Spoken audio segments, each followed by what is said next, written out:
told that Ukraine is about to win at any minute? Well, I think there's some truth to that. I think the United States is a different animal. First of all, let me go back to one thing you said. You know, it's funny that you brought up the BBC, because in 1990 and 91, when we were in the desert, at least where I was located, we would listen to the BBC broadcasts, which were much more accurate, reasonable, and balanced than the things coming from CNN and other news sources in the United States. So, you know, the fact that the British media have marched lock, stock, and barrel into the neoconservative globalist camp is disturbing to us. We used to rely on it as a source of unbiased information. Obviously, we can't do that anymore. In the United States, to be perfectly blunt, most people could care less what happens in Ukraine. I think that's important to understand. This has been a problem for us for years. I could go all the way back to the years leading up to the First World War. And frankly, most Americans, and I mean most in any polling data that we have, said we don't want anything to do with the First World War. We didn't want to enter it. This is one of the reasons that we had so much difficulty later on in the 1930s. FDR had to trap us into World War II, or frankly, we wouldn't have normally entered that either. Korea was quickly ended, thank goodness, by President Eisenhower, because he understood the American people. And he knew that we had no interest in or appetite for another major war, least of all on the Korean Peninsula, in Manchuria and China.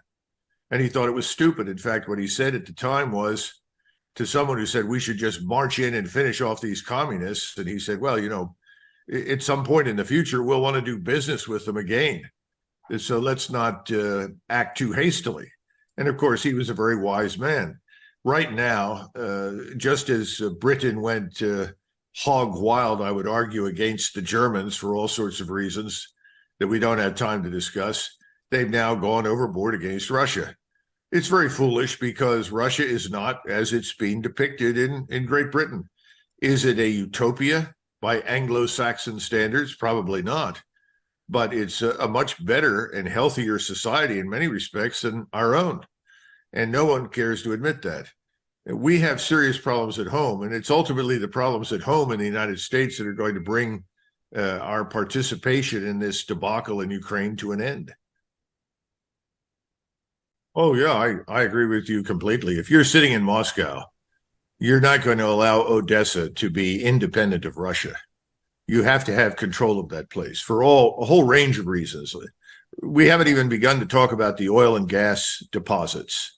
Right now in eastern Ukraine, where the majority of Russian troops are sitting, waiting to be unleashed, they've got about 350,000 in reserve ready to attack. That area is sitting on top of what many people think is the largest natural gas field in the entire region. That includes a gas field larger than what you have off the coast of Norway in the North Sea. Then you have the gas field that is underneath the Black Sea. Oil and gas aplenty. There are other mineral deposits and other mining things. So, no, listen, I think it's absolutely true. You know, the funny thing is, Zelensky was asked, well, you know, why not just let the Donetsk and Luhansk provinces in the east that are Russian anyway, they want to be part of Russia, let them become part of Russia. And he said that would be like giving ourselves cancer. We'll be overwhelmed. We'll never recover. We can't allow a single inch. And then he admitted that they were sitting partially on top of these oil and gas fields. I think that's a foregone conclusion. Again, there's no rush to take Odessa. I think Kharkov will fall long before that. And again, I think you'll see the Russians probably encircle Kharkov and sit and invite the Ukrainians to attack them, because that's very easy for them to do. And then Ukrainians can be targeted and destroyed. But eventually they will go up to Zaporizhia. From Zaporizhia south, they will cross the river, and the Russians will occupy Odessa. And again, Odessa is originally a Russian city. It was never part of Ukraine. If you go back through the historical maps, if they mean anything, Ukraine starts much further north from the Black Sea. The area that we're talking about along the Black Sea was historically Mongolian and Tartar. And before that, I suppose you could say Scythians lived there or somebody else. But the bottom line is that it was never really part of Ukraine. And that's the area that Catherine the Great chose because it was very lightly populated. And she called it New Russia. And that's what the Russians continually talk about. And they're not wrong. So I think, yes, Odessa is without question going to be in Russian hands in the near future. And Kharkov, of course, would be on their flank. That has to come under Russian command as well. So we're so totally in agreement then. One final thing that actually, to be honest, as a strategist myself, when you look at a map, you don't need the brains of an archbishop to work all this out, really, do you? What I would say, that my final question to you, Colonel, if you would, is I know now what the situation is quite overwhelmingly, and as you quite rightly say, this surveillance system and integrated weapon system that the Russians have. What is the implication of the weather? Because it's now October. Can they invest Kharkov, or do they have to wait for the freeze, which didn't come last year? Well, it's interesting you bring that up because meteorologists are, for whatever reason, predicting that this year it will be very cold. I have no idea. You never know with the weather. And that's the problem with the climate change religious cult. Whatever happens is a product of climate change, whether it makes sense or not. I just don't know what it will be, but they're predicting cold weather. On the other hand, they are now out of very dense terrain in the south of Ukraine, dense in the sense, hilly, swampy, and so forth, and moving into areas where there are more paved secondary roads. So I think if they want to move, they'll be able to do it. And I think they can go further faster now because, frankly, there won't be much out there to oppose them. We'll have to see. Again, you know, I've been told repeatedly that whatever the Russian generals are told to do, they're going to do it, regardless of the difficulty involved. And that's what happened at the beginning of this thing. Here was this very remarkably small Russian force that had been designed for homeland defense. And suddenly by April, May, June, they realized they were up against a full-fledged war, and they had to dramatically expand it, modernize it, reorganize it. They've done it.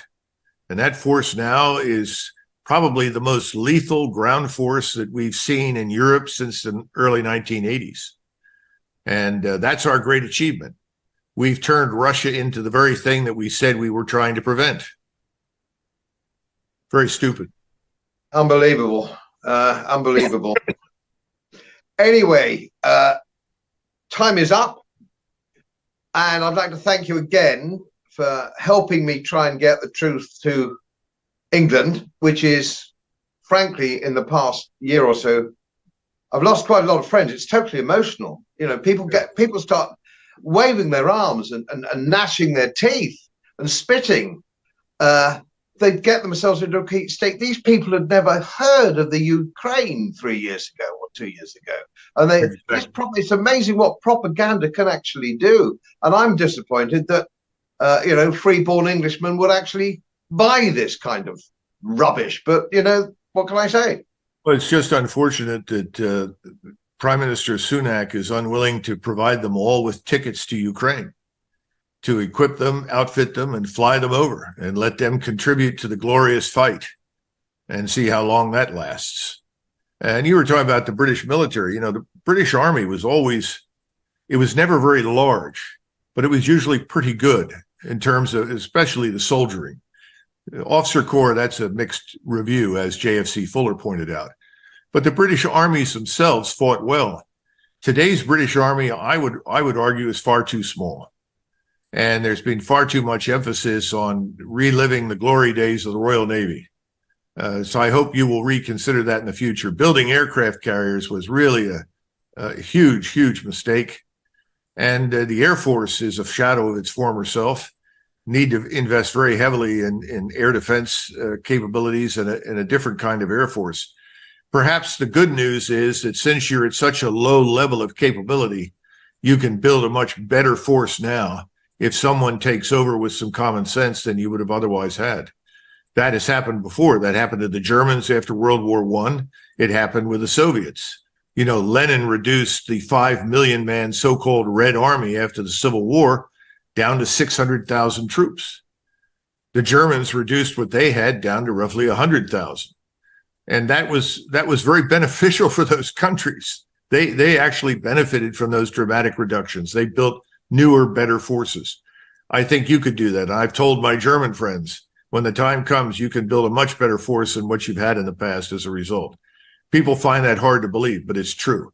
And the other thing to keep in mind is that Russia has no interest in marching west. The further west they get, the more unhappy they will be, and they know that. They would rather have an end to this, but we refuse to recognize reality. We refuse to treat the Russians as a legitimate power. And they are a legitimate great power. And they have much more in common with Tsarist Russia than they do with the Soviet Union. And Tsarist Russia had its pros and its cons, but it was hardly the evil empire that Stalin's totalitarian state was. So I really wish people would stop seeing something there that isn't, because that's the truth. Well, pleasure as always. Thank you so much, Colonel, again for coming on. I'd love to talk to you all night like to talk about Lord Salisbury's view of the Royal Navy going back 140 years, who said exactly that. Basically, by the time the Royal Navy come up with what they want, it's long since out of date. Carriers, marvelous. That's exactly a classic case. Well, Salisbury was really a very smart man. And the thing I liked best about him was that he kept telling colleagues the worst mistake in politics is clinging on to the carcass of a dead policy. Well, we in the West are clinging to the carcass of a very, very, very dead policy in Eastern Europe.